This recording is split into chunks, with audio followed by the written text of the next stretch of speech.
2026년 2월 16일 밤이었습니다. 서울 수원의 한 삼성전자 반도체 엔지니어.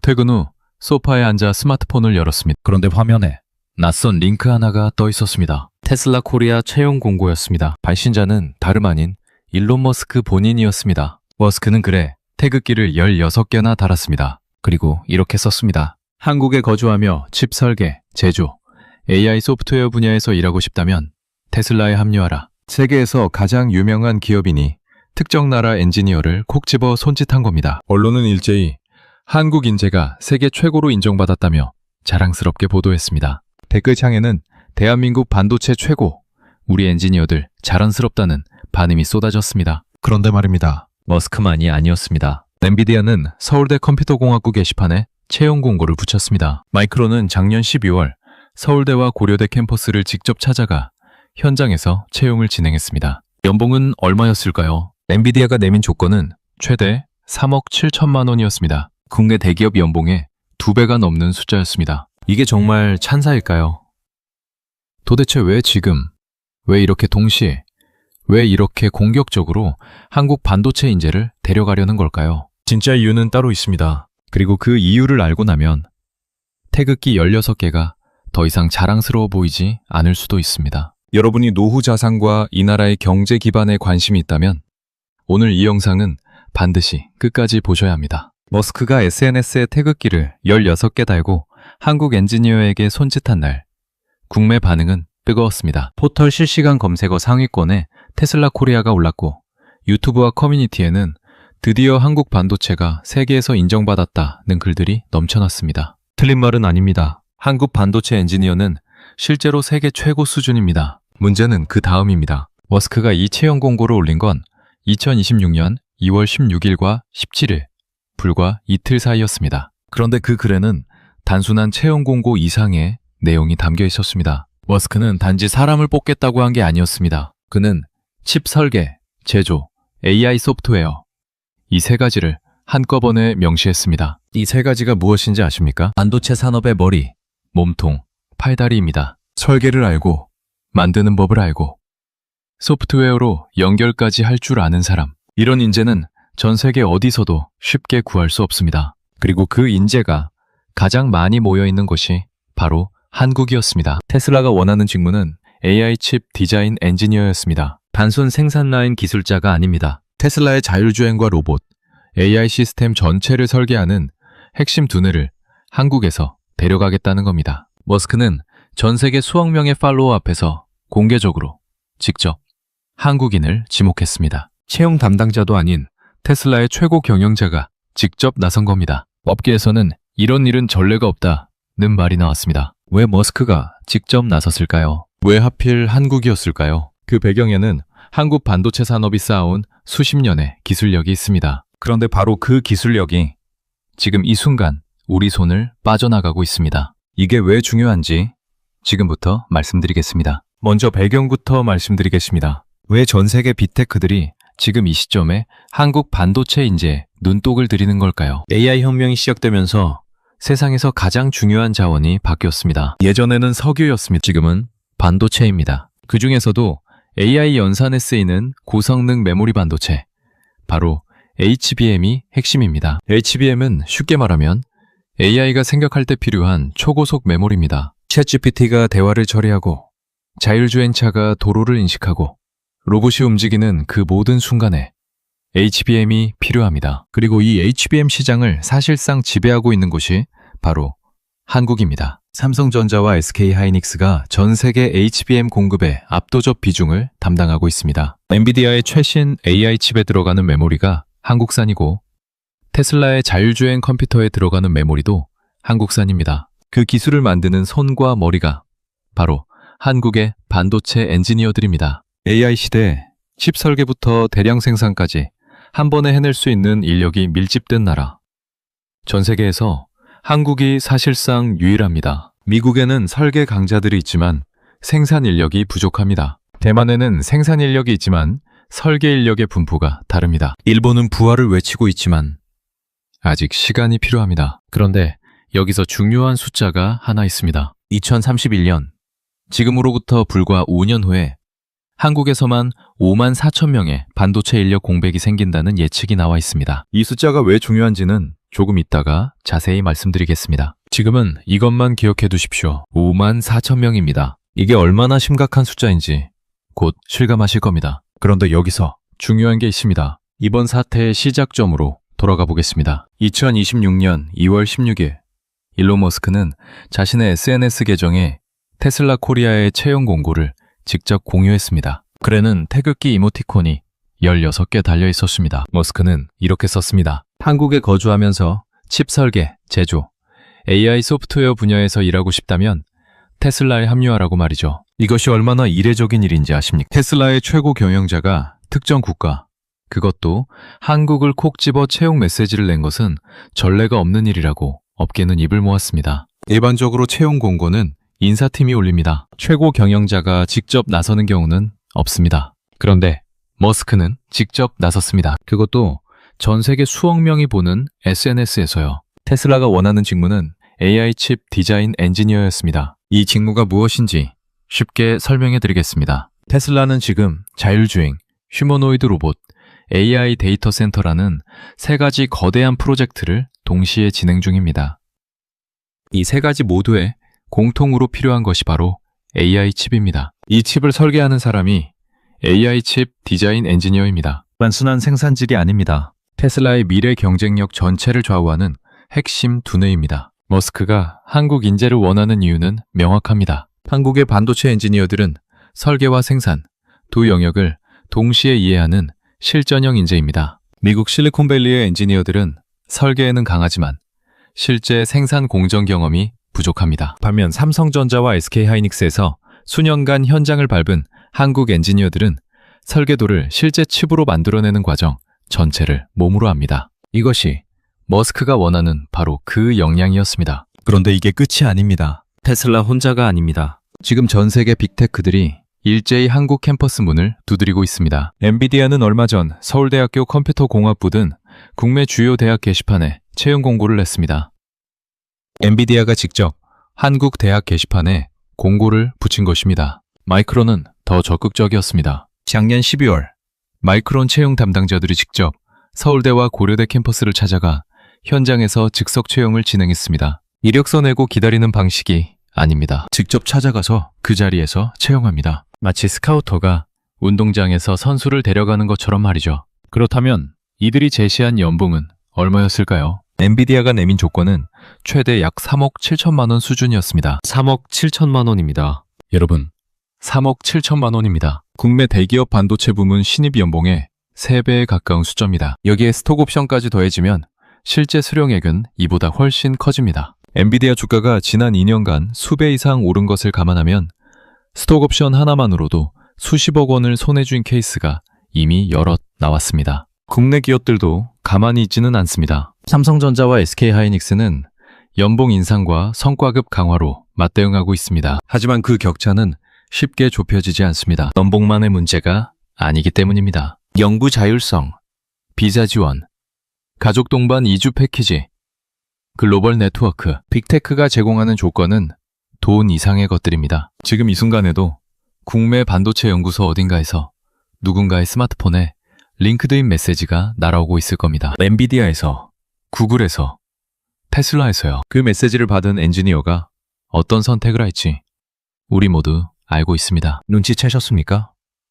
이 연봉 격차가 만들어낼 결과를요. 여기서 더 중요한 게 있습니다. 국내 기업들이 손을 놓고 있는 것은 아닙니다. 삼성전자는 반도체 부문 핵심 인재를 붙들기 위해 특별 성과급 제도를 강화했습니다. SK하이닉스도 처우 개선에 적극적으로 나서고 있습니다. 그런데 현장에서는 이런 말이 나옵니다. 연봉을 올려줘도 방향이 다르다고요. 무슨 뜻일까요? 국내 대기업에서 반도체 엔지니어로 일한다는 것은 조직의 목표에 맞춰 정해진 공정을 개선하는 일입니다. 이것이 나쁜 것은 아닙니다. 그런데 엔비디아나 테슬라에서 일한다는 것은 다릅니다. 전 세계 AI 산업의 방향 자체를 결정하는 칩을 처음부터 설계하는 일입니다. 같은 연봉이라도 어떤 일을 하느냐가 다릅니다. 그 차이가 엔지니어들을 움직입니다. 더 심각한 것은 중간급 이상 경력자들입니다. 10년, 15년 경력의 시니어 엔지니어들이 움직이기 시작했습니다. 이들은 단순히 연봉을 따라가는 게 아닙니다. 커리어의 정점을 어디서 찍을지를 계산합니다.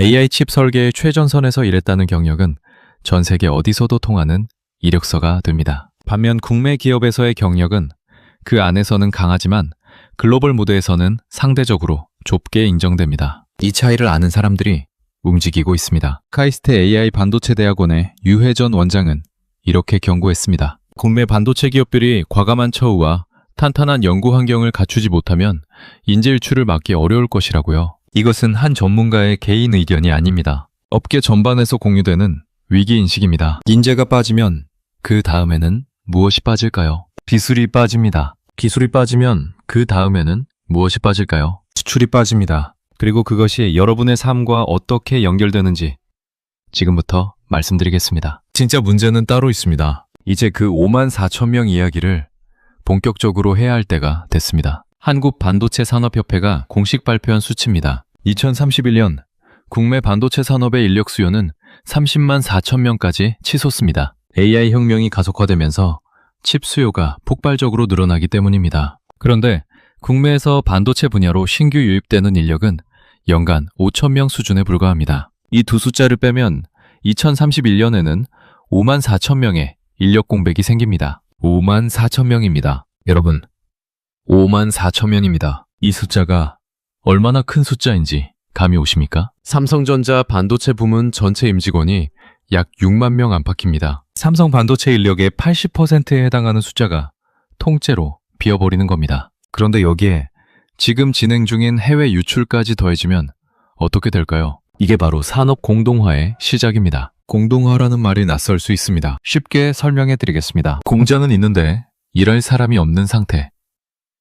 설계도는 있는데 만들 엔지니어가 없는 상태. 기계와 시설은 남아있는데 그것을 운용하는 두뇌가 사라진 상태. 이것이 공동화입니다. 한국 반도체가 이 길로 걸어가고 있습니다. 수요는 늘어나는데 공급은 줄어듭니다. 국내에서는 신규 인력이 충분히 배출되지 않습니다. 그나마 있는 인력은 해외 빅테크로 빠져나갑니다. 이 두 가지가 동시에 진행되고 있습니다. B는 속도가 채우는 속도보다 빠릅니다. 지금 이 그림이 보이십니까? 머스크가 태극기 16개를 달고 한국 엔지니어에게 손짓한 것은 찬사가 아니었습니다. 그것은 우리가 수십 년간 쌓아온 기술 자산을 조용히 옮겨가겠다는 신호였습니다. 더 무서운 건 지금부터입니다. 더 무서운 건 이 과정이 이미 시작됐다는 겁니다. 인재가 빠지면 어떤 일이 벌어질까요? 단순히 회사에 빈자리가 생기는 문제가 아닙니다. 반도체 산업에서 인재 유출은 기술 단절로 직결됩니다. 이유가 있습니다. 반도체 공정 기술은 책에 쓰인 지식이 아닙니다. 수율을 높이는 노하우, 불량률을 줄이는 공정 조정 능력. 이것은 수년간 현장에서 몸으로 익힌 암묵지입니다. 이 지식은 그 사람의 머릿속에 있습니다. 그 사람이 떠나면 그 지식도 함께 떠납니다. 시니어 엔지니어 한 명이 빠지면 어떻게 될까요? 그가 20년간 쌓아온 공정 노하우가 사라집니다. 그의 뒤를 이을 중간급 엔지니어를 키우는데 최소 5년이 걸립니다. 그 5년 동안 경쟁자인 엔비디아와 테슬라는 그 엔지니어를 데려다가 기술 격차를 더 벌립니다. 한국은 키우는데 5년, 상대는 그 5년 동안 앞서 나갑니다. 카이스트 AI 반도체 대학원의 유혜전 원장이 경고한 것이 바로 이겁니다. 과감한 처우와 탄탄한 연구 환경을 갖추지 못하면 인재 유출을 막기 어렵다고 했습니다. 그런데 처우 개선만으로는 이미 한계가 보입니다. 3억 7천만 원을 주는 빅테크와 국내 기업이 연봉 경쟁을 하는 것은 구조적으로 불리한 싸움입니다. 기술이 빠지면 다음에는 수율이 떨어집니다. 수율이 떨어진다는 것은 같은 재료와 시간을 써서 더 적은 완성품이 나온다는 뜻입니다. 수율이 떨어지면 원가가 올라갑니다. 원가가 오르면 가격 경쟁력이 사라집니다. 가격 경쟁력이 사라지면 수주가 줄어듭니다. 수주가 줄어들면 매출이 감소합니다. 매출이 감소하면 투자가 줄어들고 투자가 줄면 기술 격차는 더 벌어집니다. 이 고리가 한번 돌아가기 시작하면 멈추기가 매우 어렵습니다. 2031년 5만 4천 명 공백은 예측이 아닙니다. 지금 이 속도라면 현실이 됩니다. 이제 가장 중요한 이야기입니다. 머스크의 태극기 16개. 이것의 정체를 이제 완전히 말씀드리겠습니다. 이것은 찬사가 아니었습니다. 이것은 해체 신호였습니다. AI 칩 설계 인력이 실리콘밸리와 텍사스로 이동하면 한국에는 무엇이 남을까요? 공장이 남습니다. 기계가 남습니다. 설비가 남습니다. 그런데 그 공장을 설계하고 개선하고 발전시킬 두뇌가 없어집니다. 이것이 무엇을 의미하는지 아십니까? 한국 반도체가 설계는 미국에서, 핵심 개발은 미국에서, 최종 판단도 미국에서 하는 구조가 됩니다. 한국은 그것을 찍어내는 공장만 남게 됩니다. 첨단 하청기지입니다. 이것이 과장처럼 들리십니까? 그렇다면 이 사례를 보십시오. 한때 일본은 세계 반도체 시장을 지배했습니다. 일본 기업들이 비램 시장을 장악하던 시절이 있었습니다. 그런데 인력과 기술이 빠져나가고 투자가 멈추면서 일본 반도체는 급격히 쪼그라들었습니다. 일본은 지금 반도체 부활을 외치며 조단위 보조금을 쏟아붓고 있습니다. 수십 년 만에 잃어버린 것을 되찾으려 안간힘을 쓰고 있습니다. 그 길이 얼마나 험한지 일본이 증명하고 있습니다. 그리고 이것이 한국 경제 전체와 어떻게 연결되는지 말씀드리겠습니다. 한국 수출에서 반도체가 차지하는 비중은 20%가 넘습니다. 수출 효자 품목 1위입니다. 반도체 수출이 흔들리면 무역 수지가 흔들립니다. 무역 수지가 흔들리면 원화 가치가 떨어집니다. 원화가 떨어지면 수입 물가가 오릅니다. 식료품이 오르고 에너지 요금이 오르고 생활비가 전반적으로 올라갑니다. 그리고 여기서 끝이 아닙니다. 반도체 대기업들이 내는 법인세가 줄어들면 국가 세수가 줄어듭니다. 세수가 줄어들면 복지 예산이 줄어들고 국민연금 운용 여력도 좁아집니다. 여러분이 매달 납부하는 보험료, 여러분이 기대하는 노후연금, 이것이 한국 경제의 근간과 연결돼 있습니다. 머스크의 태극기 16개는 단순한 채용 이벤트가 아닙니다. 여러분의 노후와 연결된 문제입니다. 답은 바로 이겁니다. 인재 유출이 방치되면 한국 반도체는 설계도는 있지만 만들 사람이 없는 껍데기 산업이 됩니다. 그리고 그 충격은 대기업 안에서 끝나지 않습니다. 그럼 도대체 그 파장이 어디까지 미칠까요? 도미노를 한번 세워보겠습니다. 첫 번째, 도미노. AI 칩 설계 핵심 인력이 해외 빅테크로 이동합니다. 삼성전자와 SK하이닉스의 HBM 기술 개발 속도가 느려집니다. 경쟁자인 마이크론은 같은 인재를 데려다 개발 속도를 높입니다. 기술 격차가 벌어지기 시작합니다. 두 번째, 도미노. 기술 격차가 벌어지면 한국 반도체의 수주 경쟁력이 떨어집니다. 엔비디아가 HBM 공급처를 다변화합니다. 지금은 SK하이닉스 의존도가 높지만 마이크론의 기술이 따라붙으면 이야기가 달라집니다. 한국 기업의 수주 비중이 줄어듭니다. 세 번째, 도미노. 수주가 줄면 매출이 줄고 영업이익이 줄어듭니다. 국내 반도체 대기업들이 납부하는 법인세가 크게 감소합니다. 국가 세수에 구멍이 생깁니다. 2023년에도 반도체 불황 한 번으로 국가 세수가 수십조 원 펑크가 난 적이 있습니다. 이것이 반복되면 어떻게 될까요? 네 번째, 도미노. 세수가 줄면 정부는 복지와 사회 안전망 예산을 줄여야 합니다. 건강보험 재정이 압박받습니다. 국민연금 적립금 증가 속도도 둔화됩니다. 지금도 국민연금 고갈 시점 논의가 뜨거운데 세수 충격까지 더해지면 그 시점이 앞당겨질 수 있습니다. 다섯 번째, 도미노. 반도체 대기업 주변에는 수천 개의 협력업체가 있습니다. 소재, 장비, 부품, 검사. 이들 중소기업에 종사하는 인원이 수십만 명입니다. 대기업 수주가 줄면 협력사 물량이 줄어들고 협력사의 임금과 고용이 흔들립니다. 이 충격은 대기업 정문 안에서 끝나지 않습니다. 협력사 직원들의 가정으로, 지역 상권으로, 중소도시 경제 전체로 퍼져나갑니다. 이게 끝이 아닙니다.